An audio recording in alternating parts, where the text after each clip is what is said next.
महाराष्ट्र और झारखंड में कल वोट पड़ने हैं और इससे पहले हमारे साथ सुप्रिया श्रीनेते जी हैं। सुप्रिया जी, कितनी उम्मीद है? आज कुछ वीडियोस भी वायरल हुए जिसमें विनोद तावड़े के बारे में आप लोग कह रही हैं कि पैसे बांटते हुए नजर आए। कांग्रेस पार्टी को क्या उम्मीद है? विनोद तावड़े का वीडियो देखने के बाद मेरा पहला रिएक्शन था कि हम चुनाव जबरदस्त तरीके से जीत रहे हैं। जो चुनाव हारता है, जो बौखलाता है, जो घबराता है, वही ऐसे कुत्सित प्रयास करता है। विनोद तावड़े कोई छोटे से आम कार्यकर्ता नहीं है। विनोद तावड़े भाजपा के राष्ट्रीय महासचिव हैं। विरार पूर्वी के इलाके में, जो उनका इलाका भी नहीं है, वो कहीं और के रहने वाले हैं। वो चुनाव प्रचार थम जाने के बाद वहां पे क्या कर रहे थे? ये नियम का उल्लंघन है। चुनाव प्रक्रिया शुरू होने के कुछ ही घंटों पहले उनके पास से 5 करोड़ नगद कैश बरामद हो रहा है। उनके पास से काला बैग बरामद हुआ जिसमें एक डायरी थी जिसमें 15 करोड़ का ब्यौरा था। तो वो क्यों वोट की खरीद फरोख्त कर रहे हैं? ये किसका पैसा है? किसको दिया जा रहा था? क्यों दिया जा रहा था? किस लिए बांटने के लिए लाए थे? इसका सवाल का जवाब तो उनको देना पड़ेगा और मुझे लगता है उनसे ज्यादा तो शीर्ष नेतृत्व के बीजेपी को देना पड़ेगा। चुनाव आयोग की साख पर बात आ गई है। क्या चुनाव आयोग मूक दर्शक बना रहेगा या विनोद तावड़े और बीजेपी के खिलाफ कार्रवाई करेगा? हमने पूरे चुनाव में सत्ता का, संसाधन का दुरुपयोग जबरदस्त तरीके से देखा है।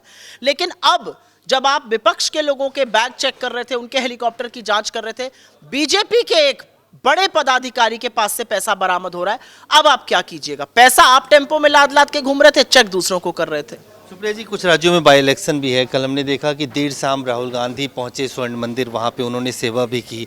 आपको लगता है बाई इलेक्शंस पे भी इसका असर होगा? और खासतौर से इंदिरा गांधी की जन्मदिन से ठीक एक दिन पहले राहुल जी का स्वर्ण मंदिर पहुंचना, मुझे ऐसा लगता है कि राहुल जी को जितना लोग जानते हैं, और आप लोग तो उनको बहुत टाइम से कवर कर रहे हैं, राहुल जी इस तरह के हथकंडे नहीं अपनाते हैं। राहुल जी इस तरह की शोबाजी में यकीन नहीं करते हैं।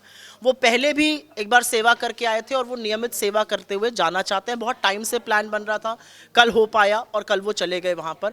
उनको ऐसा लगता है कि सेवा से उनको शांति मिलती है। और मुझे ऐसा लगता है कि सिख धर्म में जिस सेवा के महत्व को बताया गया है, जो समर्पण, जो दर्शन का महत्व है वो बताया गया, उसको उन्होंने पूरा किया। मुझे नहीं लगता इसको बाई इलेक्शन या किसी और चीज़ से जोड़ना चाहिए। ये सच है कि सिख धर्म ने सौहार्द सिखाया है, समता सिखाई है, समानता सिखाई है, और इन्हीं उसूलों को लेकर राहुल जी आगे बढ़ रहे हैं। एक आखिरी सवाल, दिल्ली के एयर पॉल्यूशन पे आज आम आदमी पार्टी की तरफ से ये कहा गया कि केंद्र सरकार कोऑपरेट नहीं कर रही है, आर्टिफिशियल रेन कराने की जरूरत है, सीवियर कंडीशन है। आपको क्या लगता है, ये ब्लेम गेम बीजेपी और आम आदमी पार्टी के? ये जो छोटे छोटे बच्चों के फेफड़े काले धुएं जैसी हवा से भर रहे हैं, उनके सामने जाके आम आदमी पार्टी और बीजेपी वाले अपने ऊपर दोषारोपण करें।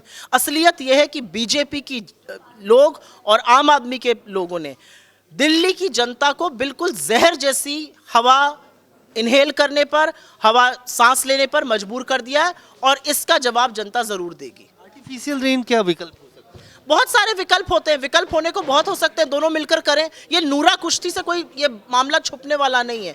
आप 6-7 साल से सरकार में दो टर्म आपको हो गए, अभी आप दूसरे के ऊपर ही ब्लेम करिएगा। और सेंट्रल गवर्नमेंट क्या कर रही है? अगर इतनी बड़ी आपदा, इतनी बड़ी विपदा है, तो आप कुछ करिए ना उसके बारे में। साफ तौर से सुप्रिया श्रीनेत, इनका कहना है कि ये ब्लेम गेम चल रहा है, और अगर आर्टिफिशियल रेन ही इसका विकल्प है तो इसके बारे में भी दोनों सरकारों को मिलकर सोचना चाहिए। कैमरामैन फिरोज के साथ अजय झा, दैनिक सवेरा, दिल्ली।